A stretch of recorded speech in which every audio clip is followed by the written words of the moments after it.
बेङ्गलोरमा cooking अनि cleaning गरेर छोरी मान्छेहरूले चाहिँ कतिसम्म कमाउनु सकिँदो रहेछ भन्ने कुरा चाहिँ आज म तपाईँहरूलाई यो भिडियोमा बताउने छु। यसको लागि चाहिँ मेरो भिडियोलाई स्किप नगरिकन सुरुदेखिको अन्तसम्म हेर्नु होला है।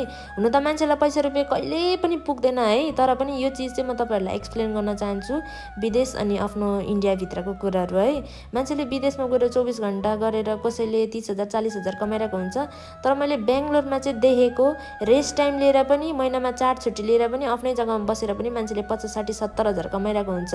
यही आँखाले दिएको है। भएकै कुरा म चाहिँ त्यत्रो काम गर्दिनँ, किनभने मेरो शरीरले चाहिँ भ्याउँदैन, मेरो शरीर अलिक कमजोर छ, म बिमारहरू भइबस्छु, त्यही भएर त्यति साह्रो म खट्नु सक्दिनँ। तर खट्ने मान्छेले चाहिँ यहाँ खतरा कमाउँछ है पैसा।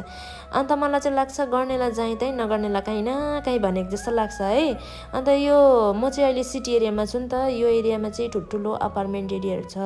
अन्त भित्र फ्ल्याटहरू कति 500 600 700 800 हुन्छ है। मान्छेले कति कामहरू गरिरहेको हुन्छ, कति उन्नतिहरू गरिरहेको हुन्छ होइन। मैले चाहिँ प्रायः देखेको नि त, मान्छेहरू 24 घन्टा काममै, कति 15,000मा, कति 20,000मा, कति 25,000मा गरिरहेको हुन्छ।